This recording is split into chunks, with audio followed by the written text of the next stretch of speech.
Hi అండి, నేను మీ Shilpa Vinay. Welcome to Vinci kitchen. ఈరోజైతే మనం ఒక స్పెషల్ రవ్వ లడ్డు రెసిపీని చూద్దాము. మనమైతే రవ్వ లడ్డుని రవ్వ వేయించి పంచదార వేసి పాలు కలిపి లడ్డూలు చేస్తుంటాం కదా. ఈ లడ్డూలో అయితే పాలు పోయకుండా మనం రాజస్థానీ స్టైల్లో రవ్వ లడ్డు ఎలా తయారు చేసుకోవాలో చూద్దాము. ఈ పద్ధతిలో చేసిన లడ్డూలు టేస్ట్ కానీ టెక్స్చర్ కానీ చాలా బాగుంటాయి. మరి ఇంకెందుకు ఆలస్యం, ఈ టేస్టీ రవ్వ లడ్డుని ఎలా తయారు చేసుకోవాలో చూసేద్దాం రండి. ఈ లడ్డు కోసం ఇక్కడ నేను 2 కప్పుల రవ్వ తీసుకున్నాను. బొంబాయి రవ్వ, మనం ఉప్మా చేసుకుంటాం కదా, ఆ రవ్వ 2 కప్పులు వేసుకోవాలి.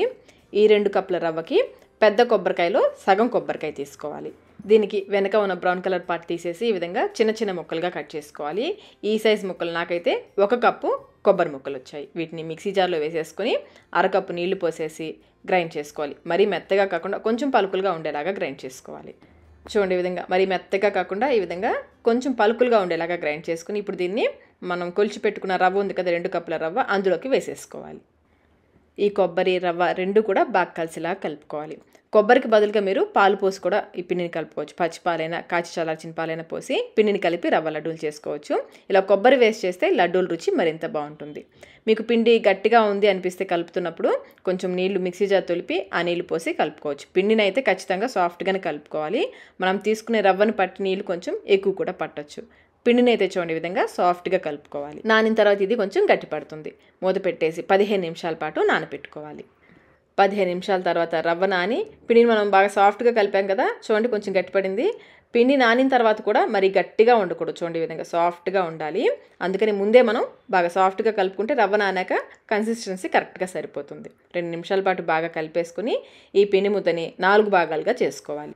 ఒక పిండి ముద్దను తీసుకుని మిగిలిన ఆరిపోకుండా మూత పెట్టేసి పక్కన పెట్టేసుకోండి. నెయ్యి కానీ నూనె కానీ వేసి కొంచెం మందంగా చపాతీలాగా ఒత్తుకోవాలి. ఇలా నూనె కానీ నెయ్యి కానీ ఫస్ట్ చపాతీకి రాస్తే సరిపోతుందండి. నెక్స్ట్ దాని నుంచి అవసరం లేదు. ఫస్ట్ దానికి ఒక్కదానికి నూనె రాసుకుని కొంచెం మందంగా ఒత్తుకోవాలి, పలచగా ఒత్తొద్దు. అలానే మరీ మందంగా కాకుండా చూడండి ఈ విధంగా ఉండాలి. ఇంత మందం ఉండేలాగా రోల్ చేసుకోవాలి. నిదానంగా తీసుకుని బాగా కాలిన పెనం పైన వేసుకోవాలి. లో మీడియం ఫ్లేమ్లో ఈ చపాతీని కాల్చుకోవాలి. పైన పచ్చిదనం తగ్గిన తర్వాత రెండో వైపు తిప్పుకొని మధ్యలో కొంచెం నెయ్యి వేసుకుంటూ ఈ చపాతీని కాల్చుకోవాలి. మాడిపోకుండా అటు ఇటు తిప్పుకుంటూ కాల్చుకోవాలి. నెయ్యి మన ఇష్టం అండి, కొంచెం తక్కువ నెయ్యి వేసుకొని కాల్చుకోవచ్చు, కొంచెం ఎక్కువ నెయ్యి వేసుకొని కూడా కాల్చుకోవచ్చు.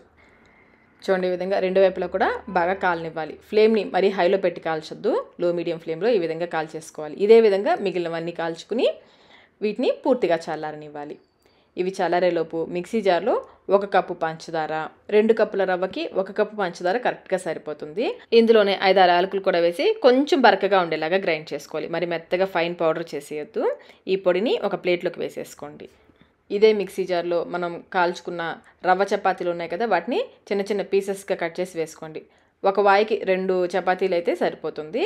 మధ్యలో ఆపుకుంటూ బాగా మెత్తగా గ్రైండ్ చేసుకోవాలి. మళ్ళీ మనకి సన్న బొంబాయి రవ్వలాగా కనపడాలండి, అప్పుడే మనకి లడ్డూలు చక్కగా వస్తాయి. ఇప్పుడు ఈ రవ్వని పంచదార పొడిలోకి వేసేసుకోవాలి. ఇలాగే మిగిలిన 2 చపాతీలు ఉన్నాయి కదా, వాటిని కూడా గ్రైండ్ చేసేసుకుని ఇందులోకి వేసేసుకోవాలి. ఈ పంచదార ఈ పొడి 2 కూడా బాగా కలిసేలాగా చేత్తో కొంచెం గట్టిగా ప్రెస్ చేస్తూ కలుపుకోవాలి. మనం రవ్వ వేయించి చేసే లడ్డూలకి పంచదార ఎక్కువ పడుతుందండి. మనం రవ్వ ఎంత తీసుకుంటామో అటు ఇటుగా పంచదార కూడా అంతే పడుతుంది. ఇప్పుడు 2 కప్పుల రవ్వ తీసుకున్నాం అనుకోండి, పంచదార కూడా మనకి 2 కప్పుల వరకు పడుతుంది. ఈ పద్ధతిలో అయితే పంచదార కొంచెం తక్కువ పడుతుంది. 2 కప్పుల రవ్వకి 1 కప్పు పంచదార కరెక్ట్గా సరిపోతుంది. గట్టిగా ప్రెస్ చేస్తూ ఈ విధంగా కొంచెం ముద్దగా అయ్యేలాగా కలుపుకోవాలి. దీన్ని పక్కన పెట్టేసుకుని స్టవ్ పైన ప్యాన్ పెట్టేసి 3 టేబుల్ స్పూన్ల నెయ్యి వేసి, నెయ్యి కాగిన తర్వాత కొన్ని బాదం పప్పు, జీడిపప్పు, అలాగే కొన్ని కిస్మిస్ కూడా వేసి వేయించుకోవాలి. ఈ విధంగా బాగా ఎర్రగా వేయించేసుకుని ఇవి వేడిగా ఉన్నప్పుడే రవ్వలోకి వేసేసుకోవాలి.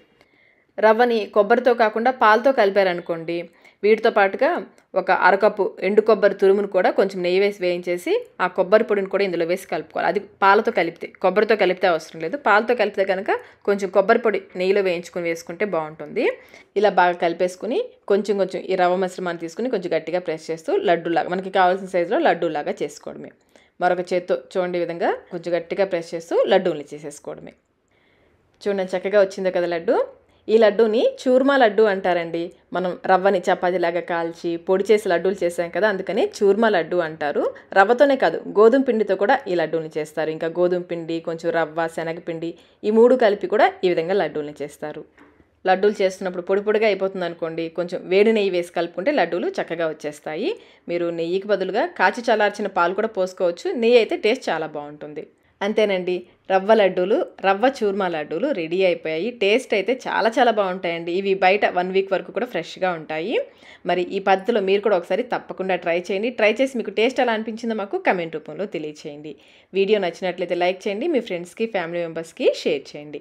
మన ఛానల్ని ఫస్ట్ టైం చూస్తున్నట్లయితే సబ్స్క్రైబ్ కూడా చేసుకోండి. Thank you.